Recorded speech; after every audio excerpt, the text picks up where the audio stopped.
Greetings and salutations, it's me, James, your BA Sensei, back with another PowerQuery tutorial. Today we're going to be doing something excellent. We are going to combine the power of ChatGPT, Python, and PowerQuery. So, our mission, we have some market commentary here provided by financial analysts for specific days. And this is the word count for this market commentary on those days. We are going to ask ChatGPT to go through each one of these commentary lines, rows, and summarize it for us for a Twitter post into less than 140 words. Here you can see the count of the commentary after ChatGPT did its magic. So enough talking, let me show you how to do it. All right, so the first thing, we have a little Excel spreadsheet here with the date and the market commentary from the financial analyst for each one of those dates. Okay, I'm just going to close this. Just a note here is we're not going to use PowerQuery inside of Excel, we're going to use PowerQuery inside of PowerBI.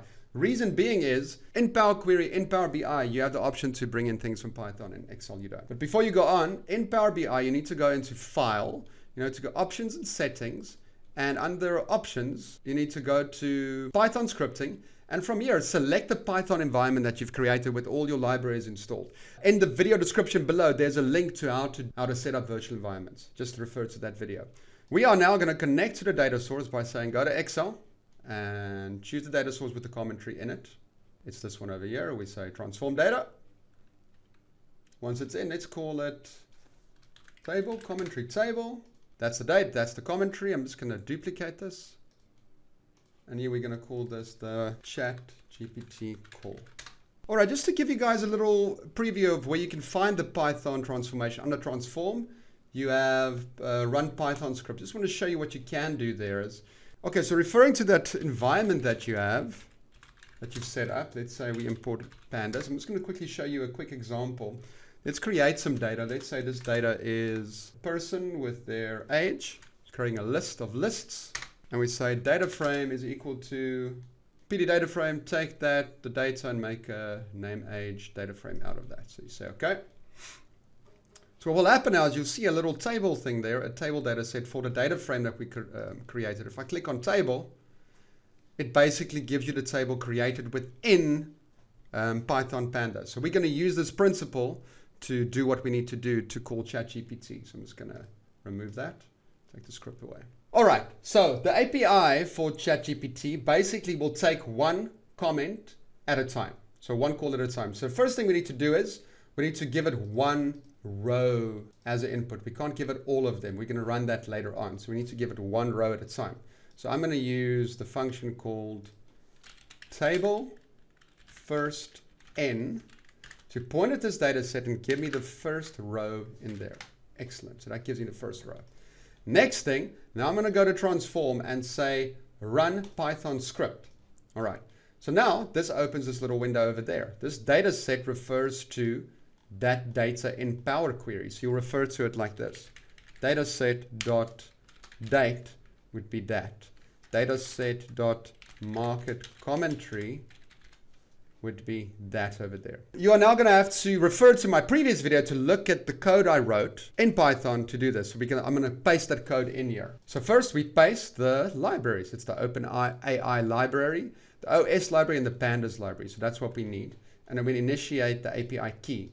Then we have the two methods that I created, which basically sends the request. It's called Ask ChatGPT, sends a request to ChatGPT using that API key.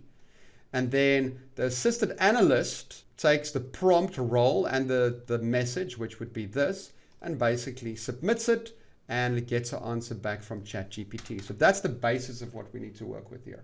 The first thing is it consists of a prompt role. So I'm going to build a prompt role. So for all of my cases here, the prompt would be, I'm a financial analyst and I want to summarize this in 140 words or less. So that's what this prompt role stored in a variable basically means. Now, I got the role, but I want to send ChatGPT this market commentary. So what I'll need to do is, I'll need to create a new variable. And this variable I'm just going to call original commentary. And I'm going to say that is equal to data set, which refers to this data set over there, the PowerQuery data set, dot market commentary. Cool. So that's going to bring back that. Now, one of the things is, this is actually, if you look at this data set.market commentary, from PowerQuery to Pandas, it actually sees it as a data frame pandas series. You need to convert it to an array. That's what ChatGPT is expecting. So I need to convert this original commentary to an array. I'm simply going to call it first comment. And I'm going to say original commentary, iloc 0. This will convert this series into an array. Now all I need to do is I need to take the prompt role in this first comment and pass it to assistant analyst over there. Call the method. Put it in there. So basically we're going to create a new column in the data set called result. It's going to add it there. And we are saying call the assistant analyst and gives it the role and the first comment that we declared there and say OK. And there you have it. Let's expand it. And there you have your result. That's your result from ChatGPT API. All right, so let's count the number of words in the market commentary and in the ChatGPT market commentary. I'm going to add 2 new columns. So add column, comment count original.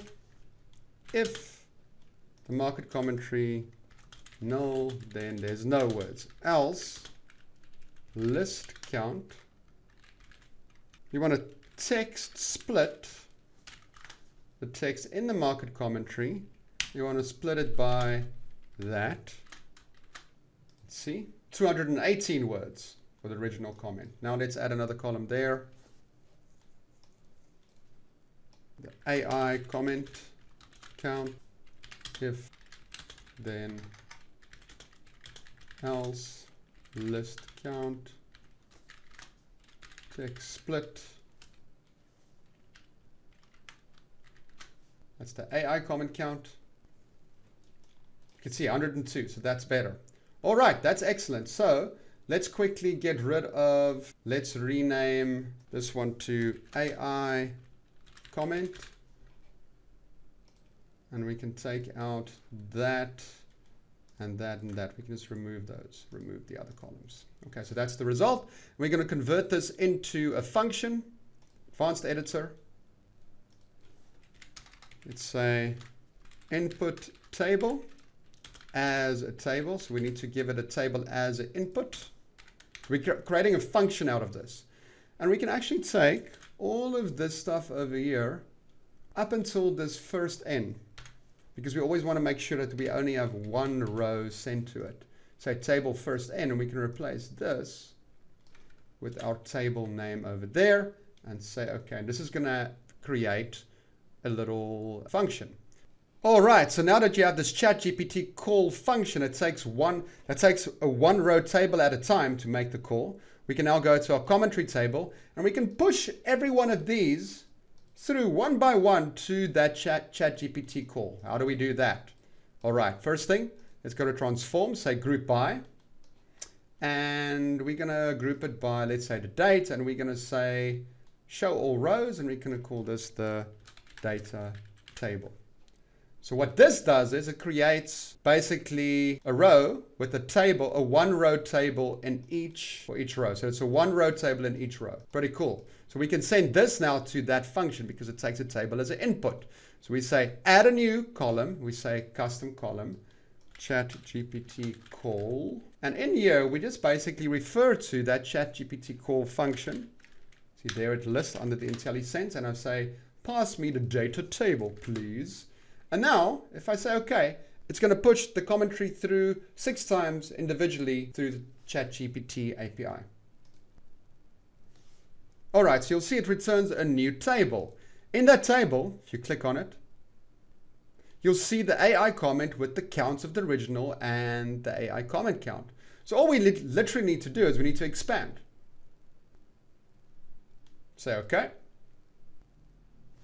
So there you have it. There's your AI comment and there's the word counts. For each of the individual rows in there, let's just bring the original comment back.